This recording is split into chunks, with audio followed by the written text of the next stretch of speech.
बागपत का बरनावा आजकल खूब सुर्खियां बटोर रहा है। वजह है यहाँ पर स्थित करीब 100 बीघा जमीन, जिसे लेकर हिंदू पक्ष और मुस्लिम पक्ष 53 सालों से आमने सामने हैं। दरअसल बरनावा में मौजूद इस जमीन को लेकर हिंदू पक्ष का दावा है कि यह महाभारत कालीन लाक्षागृह है। वहीं मुस्लिम पक्ष ने दावा किया कि इस जमीन पर सूफी संत शेख बदरुद्दीन की मजार और कब्रिस्तान स्थित है। लाक्षागृह टीले पर ASI सर्वे भी हो चुका है, जिसमें महाभारत काल से जुड़े कई अवशेष प्राप्त हुए।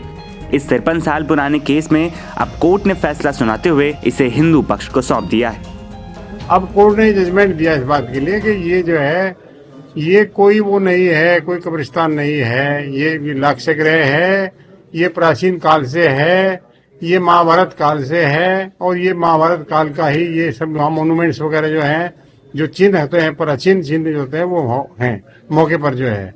तो ये बताया बात के ये इसमें कब्रिस्तान का मुसलमानों का कोई मैटर नहीं है। अब इसमें जो है यही बात जो है एविडेंस के में और गवाही होने के बाद ये पाया कोर्ट ने इस बात के लिए कि ये वास्तव में कब्रिस्तान नहीं है और ये करीब 108 बीघे जमीन है। ये एक माने एक टिल्ला है, ये बहुत ऊंचा टिल्ला है जो है ये। और ऊंचा टिल्ला क्यों है? ये टिल्ला इसलिए है ये कि चूंकि यहाँ बता रहे इस बात के लिए कि यहाँ पांडव आए थे और उनको जलाने के लिए, मारने के लिए एक लाखा मंडप बनाया गया था। और रेवेन्यू कोर्ट्स में भी जो है ये लाखा मंडप ही दर्ज है, आज तक भी लाखा मंडप ही दर्ज है कागजों में। कोर्ट ने उसको माना इस बात के लिए। कुछ जमीन ये वन विभाग की थी, तो वन विभाग को भी के खिलाफ ये गई मुकदमा लड़ा हमारे इसमें हिंदू पक्ष ने जो है। तो ये माना गया कि नहीं, ये जमीन इन्हीं की है, ऋषि इन्हीं कही है। और ये जो है वहाँ स्कूल खोल रखा है इन्होंने, बना रखा, बच्चे पढ़ते हैं वहाँ जो है। बहुत बड़ा काम है वहाँ से जो है हिंदू पक्ष का। अब मुसलमानों का कोई वहाँ नहीं रहा है कुछ भी जो है।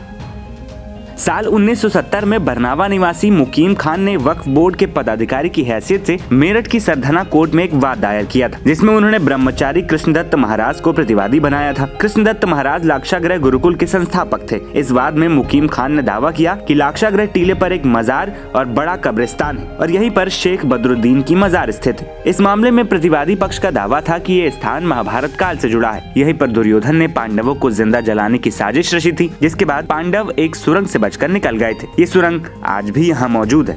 बरनावा गांव उन 5 गांवों में आता है जो पांडव की ओर से भगवान कृष्ण ने दुर्योधन से मांगे थे। महाभारत में ये वर्णाव्रत नाम से वर्णित है। हिंडन और कृष्ण नदी के तट पर स्थित ये गांव साउथ में लगभग 100 फीट ऊंचा है और 100 बीघे से ज्यादा जमीन पर एक टीला है, जिसे हिंदू लाक्षागृह कहते हैं। यहाँ महाभारत कालीन के आज भी कई सबूत मिलते हैं। ASI की टीम यहाँ पर सर्वे कर चुकी है, जिसमें महत्वपूर्ण पुरावेश भी प्राप्त हो चुके हैं। सिविल कोर्ट ने ASI रिपोर्ट के हवाले से सबूतों और गवाहों के आधार पर हिंदू पक्ष के फेवर में फैसला सुनाया और माना कि इस विवादित जगह पर मजार या कब्रिस्तान नहीं बल्कि लाक्षागृह है। बरनावा की टीले पर जो दरगाह है वो शेख बदरुद्दीन की है। वो एक सूफी संत थे। उससे अलग बाकी सारा हिस्सा महाभारत काल की प्रॉपर्टी को अपने आप में समेटे हुए।